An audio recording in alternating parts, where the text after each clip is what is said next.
What up, what up, what up? It's Tania, aka the Cool Auntie, and this is the Cool Auntie podcast. Thanks for tapping back in. Last week was so good, wasn't it? It was good. I replayed it for myself, and I was taking some notes about like how we wanted to approach today's conversation, and I was like, and so I asked myself, like, well, Tania, like how did life change for you, since this whole self-discovery journey? I'm like, you know what? Life never actually changed, right? White people were still out here, white people in. Rona was still out here, Rona in. Like, life was still happening, And so when we talk about like this self-discovery journey, this road to healing, it's never about life changing, but it's really about you changing, So a lot of people have asked, like, Tania, why are the glasses like your logo? And while it is on one hand the fact that I love glasses, like I literally love glasses, but on the other hand, I always say like this journey to kind of really finding myself and finding God always felt like putting on a new pair of glasses, right? Now, I'm legally blind. Okay, so fun fact, okay, if you tell somebody I'm gonna fight you. I'm legally blind, okay? Like my driver's license says, legally blind, okay? Because sis, if I lose a contact, sis is killing all of us, okay? We all gonna die on that road because I can't see nothing. So I am legally blind. And so I used to love going to the eye doctor to get my eyes checked and to get that fresh pair of contacts or those new glasses fresh out the box. And when you put them on, it's like you know how on the TV shows, the movies, they had that, that's literally how it feels. And so even like for me on this journey of self-discovery and self-love and really understanding God, it really felt like that moment in that life didn't change, but I changed in it. How I saw people, how I saw situations, how I reacted to things changed. Right. And so even for you, as you're looking at what change looks like, I think sometimes we put that hidden pressure on ourselves and on for our situations to change. And really it's about you changing in it. And so I can't wait to have our guests back, our Auntie Saj, our Auntie Ange back to continue this conversation and really, really talking about what healing looks like in real life with real people. So hey y'all. Hey girl, hey. I'm feeling that shirt, girl. I'm feeling that shirt. I like that.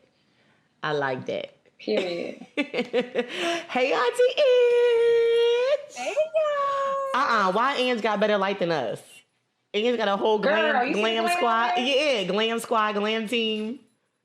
That's because we're talking about we're touching over the Lord today, and He said, "Let your angels come to light." Yes, okay. Okay. So, there you go. Yes, angels. I cannot.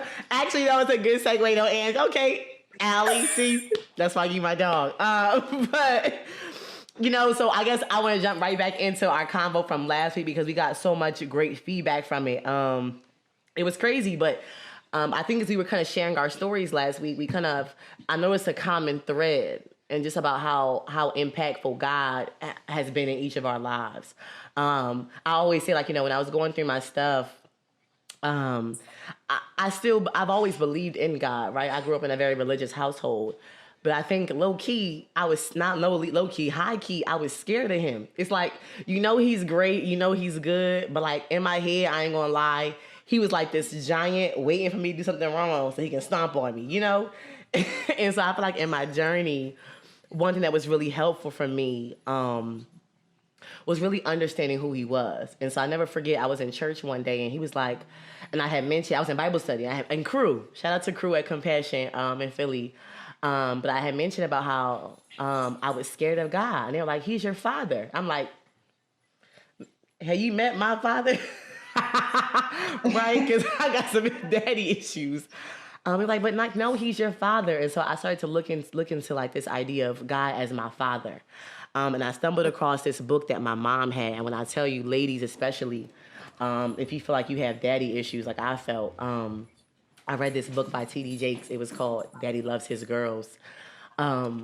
but just really kind of understanding God as my father, as somebody who loves me and protects me.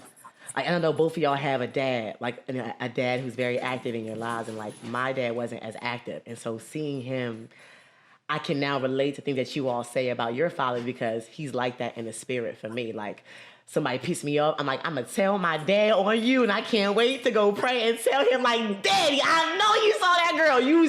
I was about to get her today. Like, I talked to him. Like, or I be in traffic, like, Dad, you better get her. Right? And like, I look at him like a father now, and I'm laughing and I'm crying at the same time because it's a feeling that I never thought I got. And I think, so when I got to re-encounter my father in adulthood, I forgave him, not because he did anything to deserve it, but I think God made sure that I still had a father and a father's love without having it. And so because of that, it's funny because me and Sashi was just laughing last week, went to the skating ring, and I met this guy. He was cool and all, but and like I gave him my Instagram. Okay, that's growth. It used to be my phone number. Now they get the Instagram. That's number one. But I gave him the Instagram, and like literally in the first 5 minutes of our conversation, I looked over at her. I said, "No." And we bust out laughing. She did. Because it was like, Tania a few years ago would have entertained him. And it wasn't that he was a bad guy, but I wouldn't entertain him just because I wanted the company and I wanted the attention for that moment. But this Tania is like, I know what God's love feels like now. I know what it means to love myself now. So I don't have to settle for company. I don't have to settle for attention because I give myself that, and Jaffe gives me that, and God gives me that. You know what I'm saying? And so like I was like, Yeah. Sash, growth, baby, growth, right? And Growth, so honey. when I think about that, so I guess now I want to kind of toss that question back at y'all let me get my shit together. The fuck. It's okay. Crying's healthy. It releases negative toxins. Soul cleansing. Okay, like in real life toxins. So tears are great. But I guess I want to pose that question back to y'all about what role, and I guess even how you see God, but what role did God and your spirituality have in your life? Oh, God just really became a comforter. And the thing is I say became because life is a journey. So I didn't realize, like you said, when we were younger, we did fear him because it was like, we're supposed to do this, we're supposed to do this, we're supposed to not do that. And then our moms were saying this, and then our dads were saying this, and then Sunday school was saying that. But as you get older and you start to read more, you start to grow more, you realize that, no, I am a friend of God. God is my father. He is my mother. Y'all know I need that. Thanks. Okay? He is the brother. He is the overseer. He gets the finances together. He's everything. And he wants us to have that conversation with him. So for me, comforter. Absolutely. I mean, it's me and him at the end of the day most days, and at the beginning of the day. Bad. And again, like you can have life, but like he got it. Like you can get denied from things. You're like, but ultimately he's the final say so. So like you have a sense of peace even when things aren't going your way, Yeah. Yes. I think that, especially going through like just pain in my life, I don't know if you guys remember, but there was a movie, I think it's called War Room. And it was just about, it was a very Christian movie. I mean, you didn't have to be a Christian to watch it, but it just talked very heavily on Christianity and Christian beliefs. And so I was redefining my faith during the time where I feel like I felt a high level of trauma. And I watched this movie, and the woman in the movie, she had a prayer room. And the prayer room is where literally she wrote prayers, or she invested in herself, manifested, and she put them up on the wall. And this movie was during a time of my life. I watched this movie during a time of my life where I was broken. And that's around when I didn't want to have life anymore, breath, where I wanted to take my life. And I connected with God by writing down. I would scream. I would get on my knees and I would go in my closet. And I was like, what am I going to do? Like, take me right now. Like, what am I going to do? What can I do for this world? And then I was like, okay, watch this movie. I'm writing everything down. So I was like, I have to get better. And in order to get better, I need to put these things up because I need to see them every single day. So I would tack the prayers in the closet of my apartment, where I live with two other women. And that's just how I grew with God and on the journey. It's crazy because like I talk about like this like my sticky notes, okay, and people will clown me, but like there's so much power and value in putting words on walls and seeing them and having to be reminded of them every day, right? And I want to actually, it's funny because you said it at Ange, I want to go back to something that you said, because I think also a commonality when you think about like your faith and believing in God, like I don't know, I guess in a way I thought that because I believed in him, nothing was going to go wrong. Like this idea, like, you know, healing and a new life, that it just meant I would come into a lane, push the gas, and it's going to just be smooth sailing. But I feel like low key, like there were some speed bumps. I'm like, oh shit, you know, things that I really didn't see coming. I'm like, I love you, like you my dad, like fix this, you know. So I guess I want to kind of talk to y'all about like, because I think a common misperception, like, you know, you hear manifesting and healing, like it's just like it's all smooth sailing, all up and up all the time. Yes. And that ain't it, right? Like there are some speed bumps. Talk to me about like your speed bumps and just like, you know, some things that you did, you feel like, you know, God did to kind of help you along the way. So I think for me, my biggest speed bumps were hiding. The biggest speed bump was really hiding. Like I hid my life from everyone. I still do. But now it's for better reasons. Right. Okay. I just like to take my L's in silence, take my wins in silence, only because I'm my worst critic. But I would literally say, okay, I am not going to have anyone in my life. I'm going to disappear. I mean, I took all the social media, and I remember someone that I went to college with, she reached out to me and she said, I didn't know where you were. I mean, to see your face, it was one picture I was tagged in, and she was like, to see your face, it's like, girl, thank God you're alive. And it was so funny because I was going under an alias. I created this whole new me, not me. But that was like the biggest thing. Now, I was in the streets before y'all knew the streets. They were my streets. Okay. I had the block next to you, sis. Okay, whatever hood you was in, I was in the hood next to you. I was in the streets, and I mean, I was dating people. I was just out. I was just finding myself, but those were still bumps because every single time I'll be like, how did I do that again? Like, how did I make that same mistake? Didn't I just do that? And I would try to get better, but for, I mean, almost a year, I was still making the same mistakes. So, yeah. Okay, and kind of go back to, I think even like what you said last week, Sasha, about like how when we're going through things, our natural inclination is to do it alone. And then we get mad at people for not understanding what they don't know. And then we go even further into ourselves to where we are like on the outside, like being me, but not me, right? Looking at yourself from the outside. Talk about some of those. Yeah, 100%. And during that time, we're so vulnerable to the point where it's like, any type of input that comes to us that we don't necessarily understand or feels like a hit, it's like, well, never mind. And you shut yourself off, right? And then when we talk about speed bumps, you know, it is that upcline and then that drop, right? But for me, I felt like this felt like potholes because mine were like smooth sailing, and then you hit, and then you come back up, and you got and you were still together, sis, that's right. It you have a good point. Like it makes you want to stop sometimes. Like sometimes you might think you stop and take a tire, but like you stop. Like I think like, you know, it's kind of like when you're starting to date again, when you're starting to set new boundaries, and you try it, you like when you don't get the response that you want, you like, oh crap. Like, should I have set that boundary? Oh crap. Should I have set that standard? Or oh man, should I? You start questioning. And you knew you should have set that boundary. And you knew you should have set that Listen. But it's like, God damn it, I didn't hit a pothole again. Because I'm calling mine potholes. Y'all can call y'all speed bumps. Mine were potholes, okay? Because I feel like every time I had to check to make sure I was good afterwards in the midst of it. Absolutely. I think it's a mixture of both, though, right? There are some things that you hit that they're impactful when you remember, but they don't stop you from moving, right? A speed bump, it's a temporary pause, but you don't actually fully come to a complete stop. Where there's sometimes things that can happen that can cause you to pull over, right?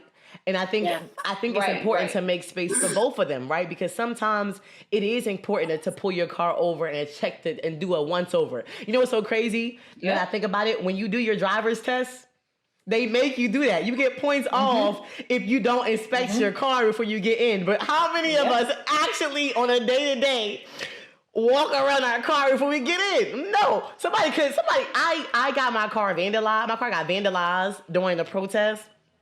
I ain't know it for 2 days. It's like, so we can be, to that point, we can be encountering trauma and we can be accruing damage. And because we aren't taking those moments to pull to the side and go, oh, I need a new tire. Ooh, I might need an oil change. We try to keep rolling through them like they ain't just happened. And so I guess if I can ask you both, what do you feel like was one speed bump, one pothole that just, to your point, Ange, kept getting your ass? Because we all got those things that, like, some things you just, okay, stove hot, got it. Stove hot, don't touch.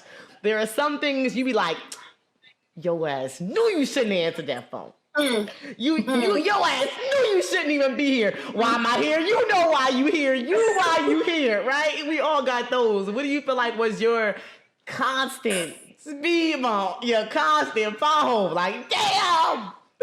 Honestly, so like, there's positions and circumstances that blind you. And then there are ones that you're supposed to take to have a level of self-realization, right? So for me, eloquently put. Thank you. For me, it was always like, okay, I'm going out on this date because I want to eat. I don't care what nobody say. I'm just here to say, okay, guys, I'm so sorry, but you want to talk to me, right? I want to talk to you too, but I want to eat. So I would get wrapped up in the food and I would always say, I'm going to go on these dates. I'm going to find this comfort that I was looking for in someone who looked like they had it all together, who may have seemed like they had it all together. And I was so quick to like see somebody and say, all right, I know they're going to approach me. I mean, I'm feeling that today. All right, let me see what I'm going to do. And I would take it, and every single time it would be like bait. They put the bait out, and I would bite. And I was like, dog, how? Just off of a little conversation, I'm like, okay, am I planning, like, because that whole situation hurt the hell out of me, am I pre-planning my life with somebody that I barely know every single time? I was like, I'm gonna have 3 kids. I'm putting up 2. I wanted 2 kids, but I was like, I'm gonna have 3 kids. I'm gonna have 2 houses. I'm gonna do this. I'm gonna do that. And I started to even talk to people from my past, and I was like, yo, dog, chill the fuck out. Exactly. Chill the fuck out. Right. Go ahead, Saj. I'm gonna come back to that. So what happens is, so it's kind of like what Auntie Andrew saying is like, what happens is we get so caught up on having to keep moving forward. Like I gotta keep going, that during that time we're not even realizing that we're not stopping to heal. Let's heal. Let's figure out what fell off during that speed bump, how we got to that point, what we need to work on. Let's bandage those wounds up. Let them heal first. Because I'm gonna say heal one more time. Let them heal first. Then when that next opportunity come along, whether it's that date, whether it's that man we had on that resume, because let me tell you, okay, 2016, I got to go through a lot of things where I dated everything that I had asked for. And honey, it wasn't it. Say it, because you want to know. Oh, okay, hold on, because y'all both hit on it. I gotta go. Okay. And so they know this is not scripted. This is not scripted at all. This is how it happens when cool ass aunties get in the room. Period. But period. I want to go back to something that y'all both said because it was so crucial. I think sometimes we're trying to make sure like People can't see us slipping. They can't see us failing. People can't know how much of an effect they had on us. They can't know how bad they hurt us or how, when I'm down bad, I look the best. Okay. When I'm down bad, you ain't never going to know, because I'm going to be I'm going to look my flyest. Okay. Because you ain't never going to catch your girl slipping. Right. But I think what happens in that rush, sometimes we do check, but we going so fast, we misdiagnosing it. So we thinking it's just gas, when really it's no, baby, you need new brakes. It's like you thinking it's one thing. And so like to your point, you're changing. And I was that girl. In my head, I was a serial dater, and everyone was an upgrade. But they were only an upgrade because they were doing that one thing that the last person wasn't doing. They weren't actually different, right? So it was still the same person, but different. One, I went from somebody who was broke, somebody who had money. All right, he got money, but then now I gotta have money and he gotta have confidence. And my last one had money, but he was insecure. This one gotta have money and he gotta be secure, but he's too secure, and now he's dominant. Now he's abusive. It's like I always thought because it was different, it was better, and because it didn't hurt there. Yeah. It still hurt. It's just hurt in a different way. It's like, okay, because you're not hurting me here, it's different. No, baby. It's still trauma because he's hurting you somewhere else that you just don't see yet. Listen, now I say to myself, I'm like, if I don't feel good about something, or if it bothers me, I'll say to whoever, that makes me feel bad. I do not like that. Like, that is a trigger for me. I do not like it when you say that. I do not like it when you act that way. And I don't like to argue. Come on. Yes, I don't like those things. Before, it was like you guys said, it was an upgrade. Like, oh yeah, this person they taking care of whatever I need. They're buying me this. They're doing that. What I did for someone else and for other people in my past, they're doing for me. So that makes it better. Crazy. Nah, you know what? And you're talking about I call it the big B, okay? Them boundaries, okay? That big B, because that big B stomp heavy, okay? It stomped real heavy, and it's so crazy because you're talking about that. That's an area that I am still working on, right? So me, and again, I think it's also making room for that because it is growth in that. So I love that you're in that stage because you can represent people in that stage. I'm still growing in that area because there are times where I'm setting a boundary and my desire to be loved and to be liked and to be accepted still creeps up, and I'd be like, oh, no, I don't like that. No, you can't do that to me. No, wait, you know? And so, like, boundaries are so important. And so I guess I want to ask, I'm going to toss it back at you, Sash, like, what's another boundary you feel like you had to grow into and that you had to step into along this journey of healing? Listen, boundaries are huge. Okay. And one thing I did learn is that if my boundaries make you uncomfortable, something's wrong. First of all, that's your problem.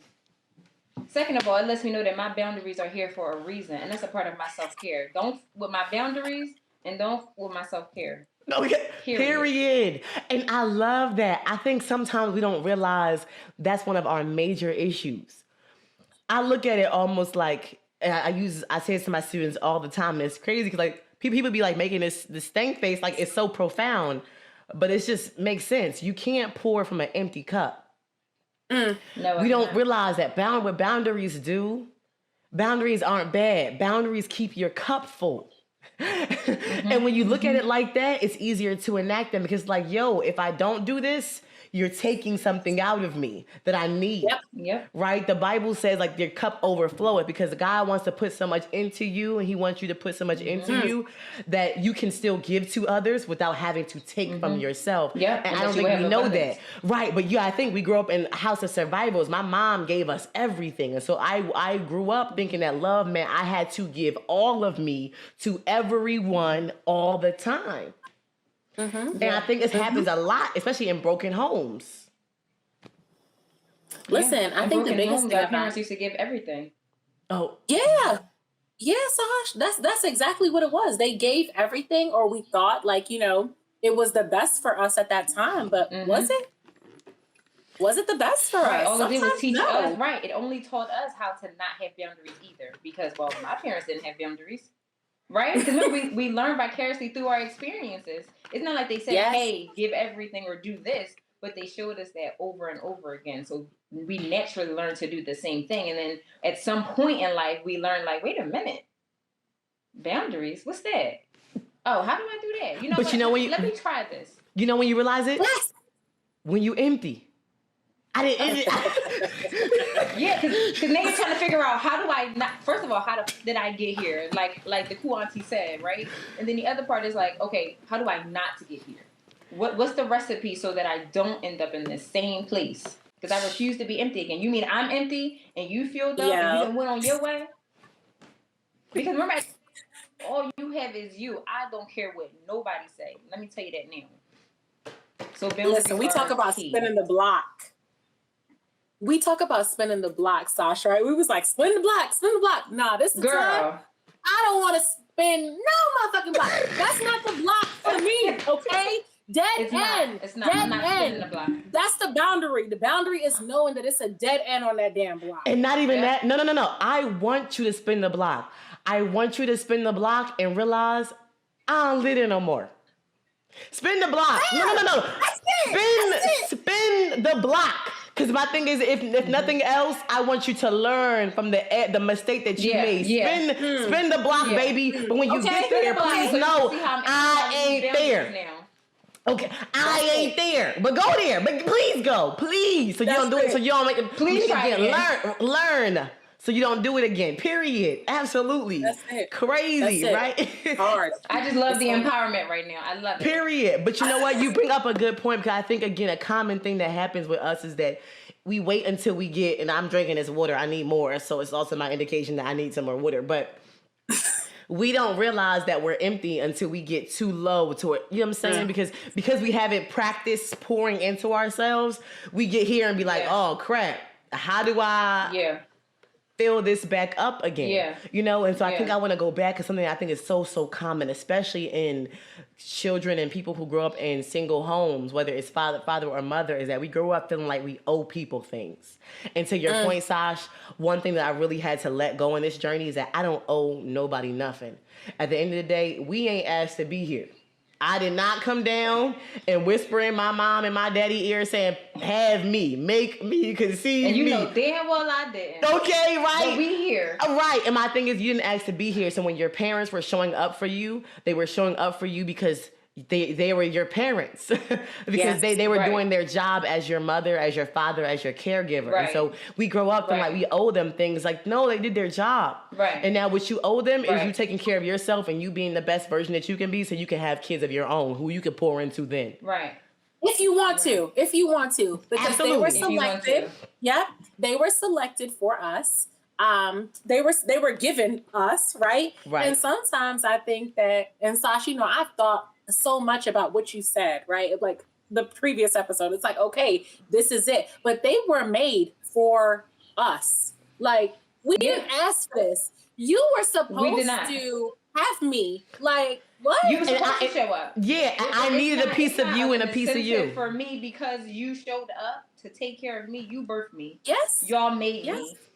So sometimes, you know, for my trauma, when I think back, I said, I'm getting triggered.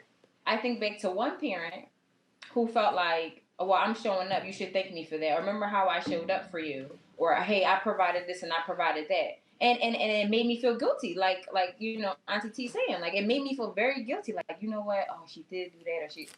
Then I have the other parent where I'm like, oh my goodness, thank you so much for paying out of pocket and putting me through school. And he looked at me like I was crazy. He was like, what are you talking about? This is my job. Right. My job is to do that. Period. And it was convicting. I was like, he kind of put me in my place. But remember, I had years of mommy issues where it was like, you owe me for showing up for you. Right. Whether I birthed you or not.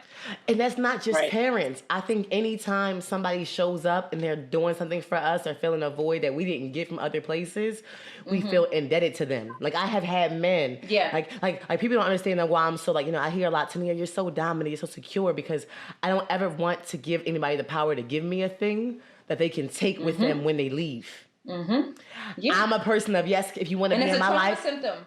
Fact, because I've seen people who have given me things and took them back and left when they weren't getting what they wanted out of it. And so I told myself, Or say, hey, I've done that for you. And they expect But you know some what? things. Go ahead. I think it's also a level of, and this is what, an ounce of something, but I think it's a level of ego. Like, we have to check our egos. That's a boundary. That's finding a boundary, is learning how to check your ego. We talk about it so much, but yeah, like, take that motherfucking chin check. It's okay. Like, we can't be mad at someone else for us not doing what we were supposed to do, right? That's the part right there. Don't forget that. You cannot be mad at someone else for doing what you were supposed to do or not doing what you were supposed to do. Absolutely. You know, it's so crazy. And it's crazy I'm wearing Nipsey Blue right now because he was one of those hidden gems that I had just discovered. Rest in peace to him, and shout out to Lauren Hudson. But he was somebody who I didn't really know, like one of those walk-in gems you don't appreciate until they're gone. But something that Lauren said that he says all the time about how you don't own people, you experience them. And so we talk about ego. I had to check my own of, like, the same way that I don't owe nobody nothing, they don't owe me nothing either. And so whatever you can, so I have this season, I'm in a season of, like, whatever you can give me in this time, whatever you can pour into me, whatever I can pour into you, then great. I appreciate it. Yes, and when it ends, and if it has to end, however it has to end, great. I appreciate you for what you were able to do in this season. And maybe we meet again, maybe we don't, but it's cool, right? And it took me a long time to get there because I wanted people to stay. I'm like, why? Where are you going? You can't leave me. You want them to stay forever. Yeah, but a part of that is acceptance. That's what you're touching on, and that is so important in life. Is to deal with that acceptance of what is. And a lot of times, it's so hard to let things go, but it's harder to let people go. The people that we connected with, where it's kind of like this, right? And it's like, even how you ride or dies, or the sandbox, or hey, like, they came during this certain time and we built this bond. There's no way I can let them go. But a part of that acceptance is saying, hey, that season has taken point. And the thing is that we got to realize too, just because a season has ended with something or someone doesn't mean it's negative. Period. Let's have peace with this, okay? Let's not say, well, we don't talk no more. No, let's stop doing that. Men, women, let's stop doing that. And check the people who have a problem. Check the people who have a problem with you saying, I'm okay with it. I think that sometimes our friends, our family, they want us to relive that relationship that they thought was the best relationship that we ever had. But he did this for you. And he was like this. And he was always this. Well, yeah, he did. He did all those things, or she did, whomever. But they were there. And they were there during that time. But go back to what Sasha said. You said, okay, so like this idea of acceptance is also a journey. I think these words like forgiveness, acceptance, healing, and growth, we make them so singular, like they're moments, but there's layers, there's levels, there's versions to it. And I think one thing that I had to learn is that there are people who were and people who are. Right? That you were, yes, there was a period in time. So mind you, a relationship didn't start off bad, right? There was a time when they were loving, where they were not abusive, where they were affirming, where they were safe. But then a time when they weren't. And so you don't owe them a stay because of who they had been. That was a season. And maybe, and when they stop it, and when it stops, and when like I think I never forget, one of the wisest things I ever heard was that there's no such thing as a neutral transaction in relationships. Relationships are like bank accounts. There's no such thing as a neutral transaction. Either something's depositing or it's an expense, my love, and it's a withdrawal. And so if you have people in your life, maybe there's a time where they were depositing. Well, my love, now they are now an expense. What are you going to do about it? Because as you continue to be with them, they're taking things away, whether it's cents over time or dollars in a moment. Yeah. Or sometimes, hey, let's think about it. How about that bank fees ain't worth it no more? Sorry. You know, maybe they were the ride or die. I mean, I was in a situation where, I mean, it literally sandbox, okay? And you couldn't tell me that me and sis, or little sis at the time, was never going to be thick as Steve, or, you know, how we do, you know, none of that. I have gotten into fist fights, okay? Shut situations down.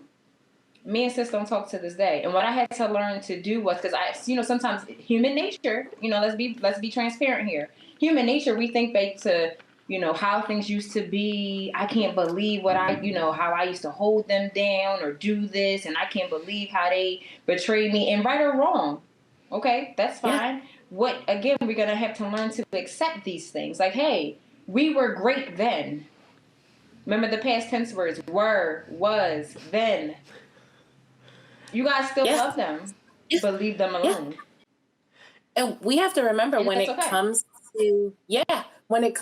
to life and happiness, there is no point, or at no point, and I heard this somewhere, there's at no point where you can just dust your hands off and say it's over, game over. There's never an end game until your life in this world, all of this right here, until you're gone. Right? There's no end game, and we have to be okay. It's just like every single day is a learning lesson and a learning opportunity where you got to peel something back, where you literally will walk into a wall and you could be at your tip top. But let's be clear, people that are at the top, they still have to learn how to stay at the top.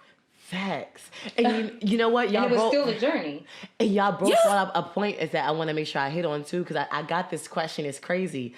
Last week in a DM, and I can't wait to shameless plug for a new thing that's going to be coming in a couple of weeks. But I think it's important, like Tania, how do you know who to keep on and who to let go?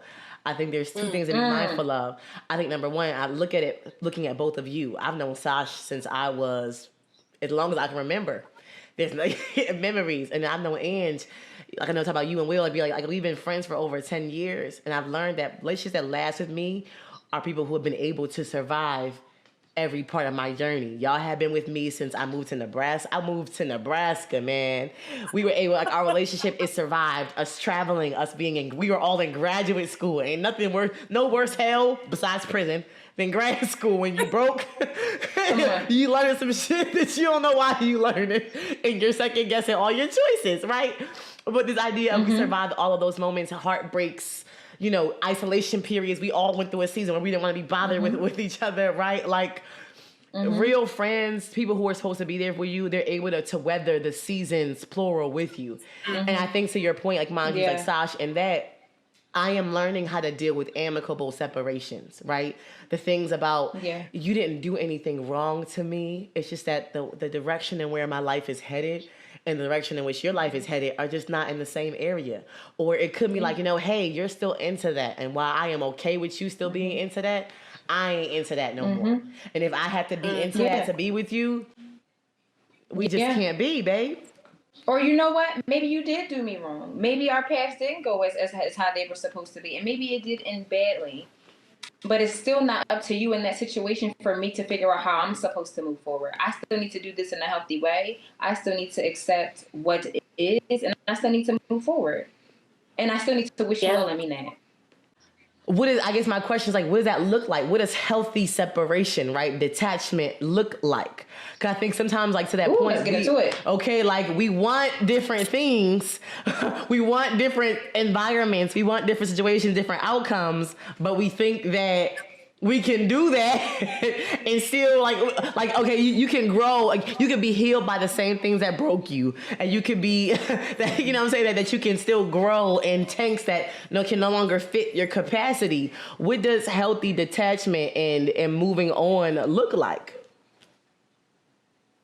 The best thing that I could do for myself, and not to necessarily remove people out of my life, but just to give myself a pause or press pause, is that I just change what I do, because I can only control myself, right? Period. So if that means that I change how I speak to people, or when I speak to people, how I speak to myself, because I'll curse myself out in a heartbeat. But I am my own resource in that matter. Like I talk to myself, and people say it all the time. Are you sure that's healthy? But I read this book called The Tethered Soul. And so in that book, it talked about how to speak to yourself and what happens when you answer yourself or when you have these conversations. It's really because your soul is not settled. So you have to find that as a resource to settle your soul in order to make it better. That's change what you do. Right. But I think that's a good point. And it goes back to something that Sash said about, I think sometimes it's about being your own best friend. Like I had to learn how to be my own best friend. So when you're talking to yourself, it's low-key like, Hey girl. Right? Yeah. Remember in the last episode, I talked about if you're not honest with anybody, be honest with yourself. Check in with yourself. Like, this is how I'm feeling. Like, really feeling. You don't have to tell nobody else that. You don't have to share it on social media or with anybody. But if you are honest with you, then you can get yourself to a healthy place and where you're supposed to be. Absolutely. And the other side too is just really taking a step back. Give yourself a break. Literally. Deactivate social media. Let me go down the line. Deactivate that Instagram. Deactivate that Facebook. And honey, you don't always have to respond to those text messages and those phone calls. Ignore some things. Ignore a lot of things. Or ignore everything. Do what you need to do for you. Get yourself back to that healthy spot. Yes, when I think back to it seems like a forever ago, some of our first episodes in the season talking about intake. Like, I think we don't think about how many voices we have, that how much stuff we're absorbing. Like, I had to learn, like, I did a study I'm a nerd. I'm gonna pull out my nerdness in here. I don't think people realize that I have an Ivy degree, that I'm just a little smarter than normal. But I did a study on the effects of music. And I in my research, I found that music had a psychological effect on how we think, how we perceive the world, and how we process our emotions. Right. And so I had to learn how to change. Like, I went through a whole thing where I deleted my Apple Music and my Spotify, and I refreshed it. And I re-added songs from where I was in that season. And it was so helpful because my attitude changed. I learned that, like, when I'm working out in the morning, I can't listen to, I love Meg and everybody to death, but they cannot get my day started because I'm ready to scam and to cuss people out all day with Meg. I love Meg, I love Cardi, I love them all, but like, not for my Monday morning, you know? Or like, voices, because again, when people are giving you advice, sometimes it's not that they're not trying to give you healthy advice, but if they haven't healed, if they haven't been through it, some of their advice can actually be detrimental and harmful. And don't just think that because they're giving it to you, it's good. Right? Yes. And even if they've gone through it, I think even if they've gone through it, that doesn't always necessarily mean that your input.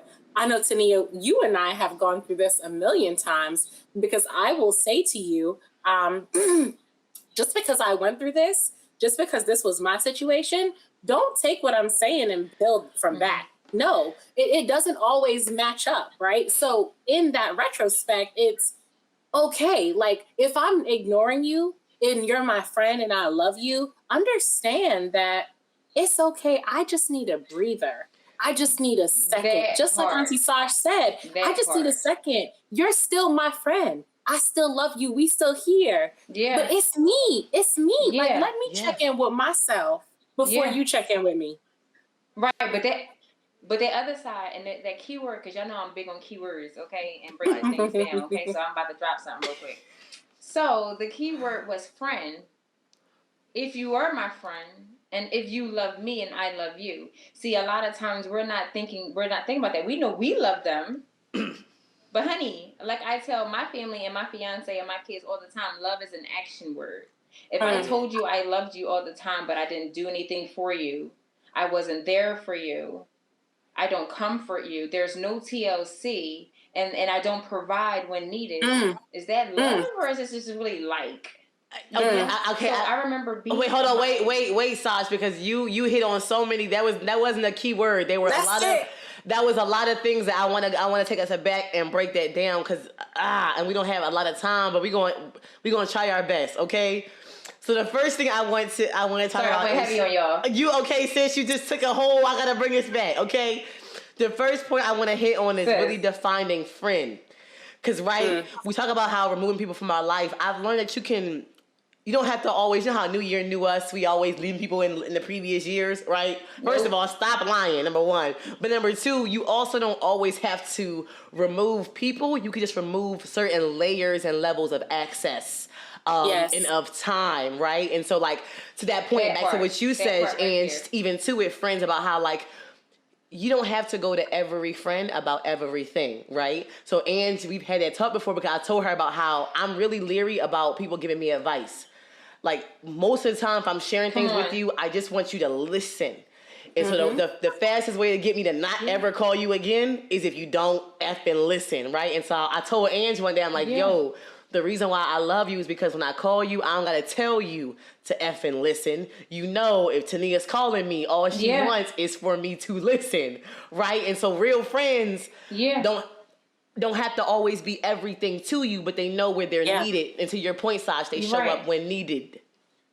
Yeah. Check that. Right. And a part of that too is understanding who to. Everything is not for everybody. That's what I'm saying. And we got to know how to discern that. Y'all know, because don't make me break down discern, okay? Because but Sasha, we're not for everybody. Yeah, we're not for everybody, Sasha. That's it. Everything right we are not for everybody. Yes. And that's okay.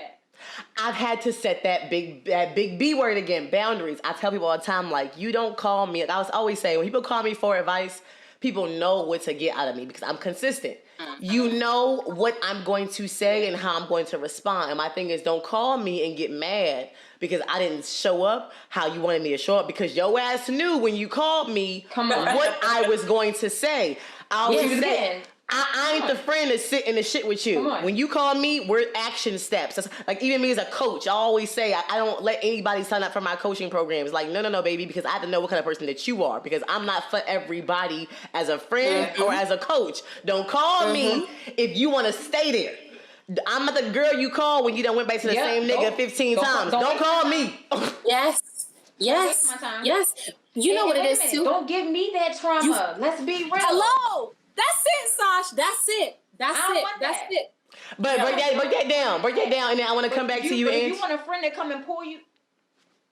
So my thing is this, right? Just like Auntie is saying, right? Because you know this is good. This is real. And hold on, wait. I'm gonna take a pause because we hype. Hold on, wait. We hype. We hype. We excited. I get it. We lit. Hold on. What's on? We had to break this thing. To come in for that, bro, because she was going. Listen, hold up. We like Nicki Minaj said, you can't give him. You can't. Listen. Wait. You can't give him to him like that. You gotta break it down for people like that. So hold up. All right, let's come back. All right, go ahead. Wait. We still on pause, right? No, we not on pause at all. And you know what? I love this because I want this to be as raw, because we're so passionate, because this is real effing life and this is real experiences, right? Like, you have to that point, I'm gonna bring you back. It's really about, and it's therapeutic to even talk about these experiences, right? But how it's so key, again, back to why the Cool Auntie exists, is because knowing who you are is everything. You have to know who you are for and who you are not. Right? And you have to know what you can take. You were talking about, like, I don't need that trauma, right? Because sometimes in your attempt to help people, it's triggering and it's trauma for you, and you have to know how to set your own boundaries. 100%. 100%. You know, sis give you that call, and, you know, they express what they're going through and everything. And let me be clear.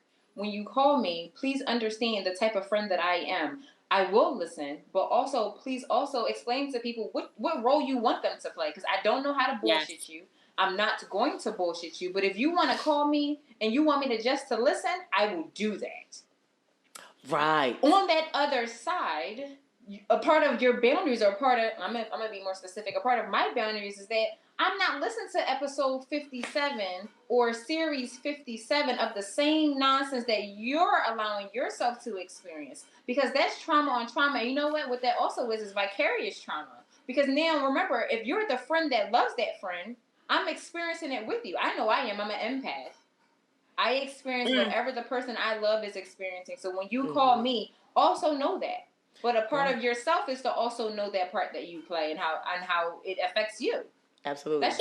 It's also when you call your friend, or when your friend calls you, whoever calls you, you need to take a deep breath and ask yourself, am I trying to match this energy? And I've been saying that lately to myself. Is this the energy that I am trying to match? Like, do I want to be on 1,000 with this person right now? Or do I want to listen? Or do I want to tell this person, listen, what you're bringing to me, it's never silly, because anything that anyone goes through is never silly. But it's a point where you've brought this same thing to me 57 times, because that's what Auntie Sasha, it's 57 times, right? it's that same thing. It's like, okay, come on now. I would be doing us a disservice if I let you go through it 58 times. It's, I love the way you said that. Yeah, so it's again, it goes back to the initial point about how Broken Crayons is really about changing your mind.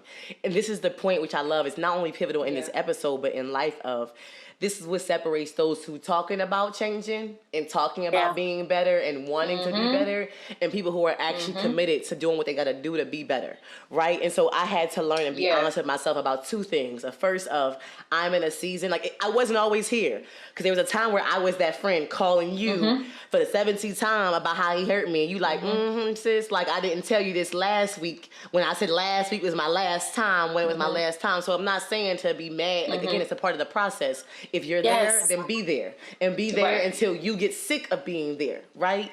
But I'm somebody, when people are looking at somebody who got sick of being there and say, you know what, this time is the last time, but I'm doing something different.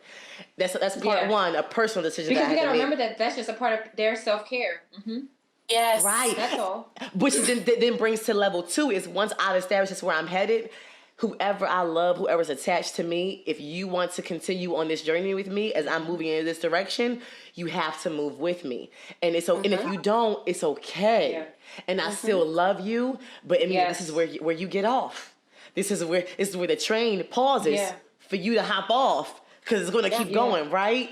Yeah. And so I guess my question now, but that's healthy. That right there, that's all healthy. That's all and necessary.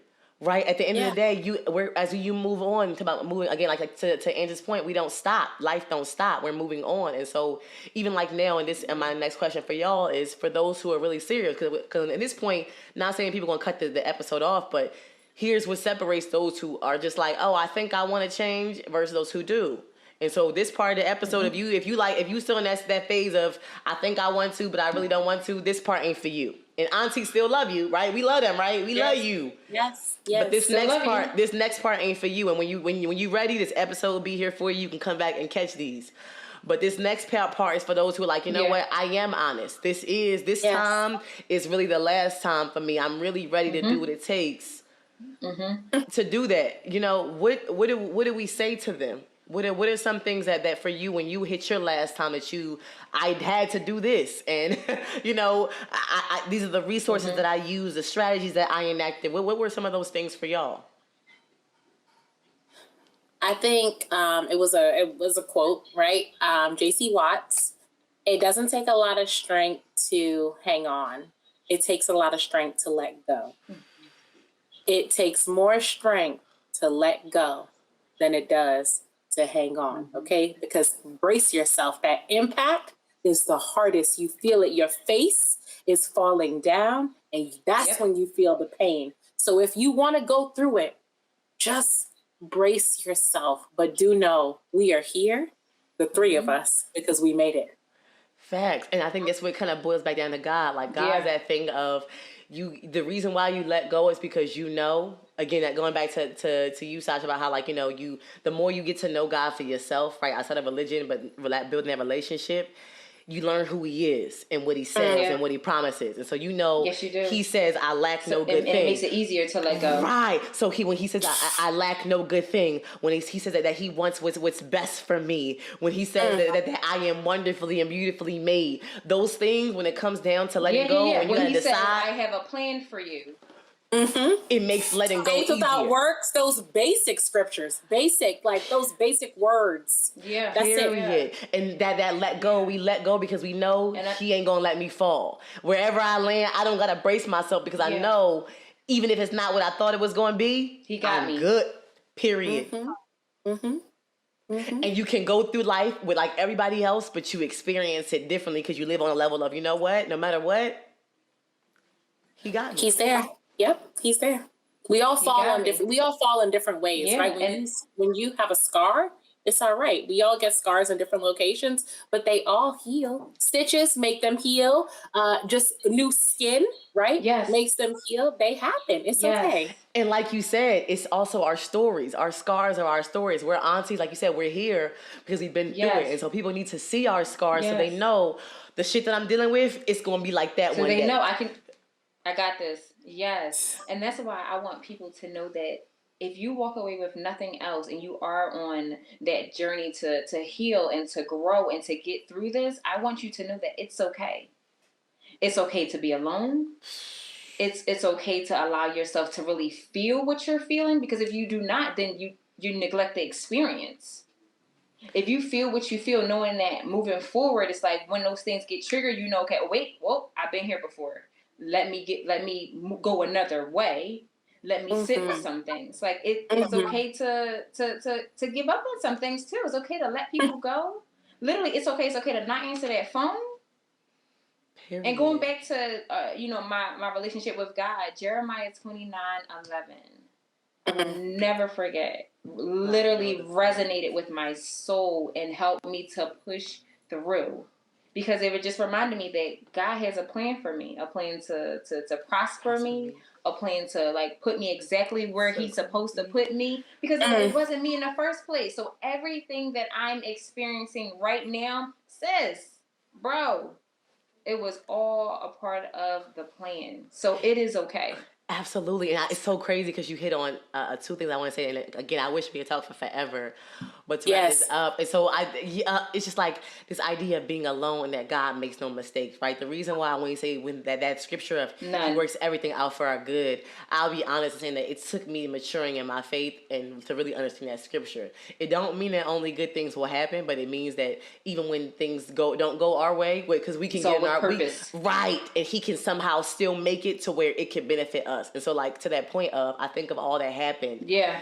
And like going back to my period and my season of loneliness, which I'm still in, right? And let's be clear that you can be alone and not be lonely. Yes. They are different, right? And so I'm in a season of being alone, but I am not lonely. And it had to happen. Like, so the pandemic, a lot of people out there, right? Our nieces, our nephews are alone. And I know we're thinking about all the bad parts about being alone, but He makes no mistake. And so if you are alone in the season, it's because you're supposed to be, right? And I had to learn that it all happened divine. If you knew how divinely this whole thing happened for me to be alone, oh my goodness. Yeah. And in it, I really had to be that. And so I think, like, I guess my one piece of wisdom and like my homework as we kind of exit out of this, but just for this week, is taking advantage of being alone. One thing that I did, so I know, like we talk about the sticky notes and letters, writing is therapeutic. And as a coach, mind you, like we've got therapists on here, like people, and then also like lived experience. Writing is so therapeutic because you get to put words and feelings out there. Like it's about like releasing, right? To your point, like, and sometimes like we have to let go are the feelings and the thoughts that we've been keeping bottled up. Letting go sometimes, like that is the healing that you're waiting for. It's just you have to get it out somewhere, and everybody can't afford Detox therapy. Yourself from that. Yeah, we all can't afford it. Facts, right? And so one of the things that I learned how to do, and it's crazy, I would love to show them, but we'll show them later on, is I wrote letters, right? I wrote letters to whoever came. I made a list first of people I want to write a letter to, and on the first person on that list was myself. Okay, honey, mind you, that was the last letter I wrote. But the first thing I put on that list was myself. But I also wrote a letter to anyone and everyone who had such a significant impact on me that their name came up on that list. And I didn't care who it was. I want to say I wrote to my third grade teacher, y'all, because I had no idea that she had an impact on me. But I wrote that list, and then I gave myself time to write them. Right, I wrote everything I felt. For some people, it was only a paragraph. It was a quick, you know what, you raggedy, but it's cool. I realized where it was coming from. For some people, y'all, that was a 4-page letter. Okay, and there was no kiss. There was no kiss at the end. Okay, your sis had to let a lot of it. I had to keep revisiting that letter over and over again, and just. And another thing. But when I tell you getting it out there, when I finished and I had all those letters in front of me, right? Writing it to myself was one of the most therapeutic things I ever did. And so my task for people today, or this week, listening to this episode, if you could do nothing else, write a letter to yourself, to the person who hurt you, the person who abused you, the person who didn't see your worth, the person who rejected you, whatever you write, and you write until you done. And nobody can tell you the lines on the page don't tell you done. Right? The time people next to you don't tell you done. You write until you're done. And when I promise you, Matter of fact, I dare you. Do it and if you tell me you do it and you don't feel better at the end, I'll give you $5. And I'll give you $5. I'll give you $5 on live, so you know I ain't a lie. Call me on IG Live. Auntie Sash, let's match that. They need a little bit more money because they really need to do it. Fact. You know what? All right, so all right, but in 15 weird. So we gonna say $20. All right, $20. If you write a letter to somebody who hurt you or to yourself and you don't feel better, you got $20.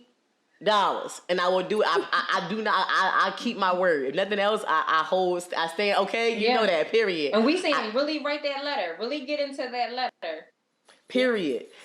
And I promise you'll feel different. And that's, again, like, I think to that point, and we're going to wrap it up, you'll notice these things. These things didn't happen. These glasses, it took some time to get adjusted, right? I didn't just put them on and all of a sudden everything was clear. It was, I had to process and go, oh, there's a common thing. It took me writing 4 letters to exes to go, there's that common thing in all of them. And Auntie, you had to change the lens. You had to a few years, right? You had to get a new eye test. So they took some from 2016, Auntie Sash, to where we are right now, 2021. Oh, we had some updating to those glasses. Period. And again, going back to like the whole, it's okay. Whatever phase you're in, whatever stage you're in. Like you look at all 3 of us. I love this because I love seeing us on the screen like that too, because each of us represent a different stage and phase. Before we push record, we were talking about the years in which we had our impact, and it was crazy how waterfall-y it was, right? And like we all happened 2 years before each other, and so you're seeing different stages and phases because wherever you're at, it's cool, baby. As long as you're headed in the right direction, it don't matter if you, again, like every GPS, you put that route in, you don't just automatically get there. It comes with turns. Sometimes U-turns, speed bumps, potholes, rest stops. It comes with gas trips. Like it comes with stuff. Tornadoes. Oh, okay. Natural. Okay. People getting in and out of the car. It's like it comes with some stuff, and it's cool wherever you're at, however you're at. Just keep going. And so, without further ado, I want to thank these 2 amazing, not only women who were influential and impactful in my personal life. Thank you. But for being a part of this journey with me, y'all, this is something. Like they don't understand. This is something. This is a testimony, but also I can't even wait to have this conversation again later and to see where we are, what we doing, but more importantly, where the Africa Cool Auntie about to be, because I don't know about y'all. I'm feeling good about this. Thank y'all. I love y'all so much. Like so much. Everything. Thanks. Oh, wait a minute. I love y'all too. Call me back.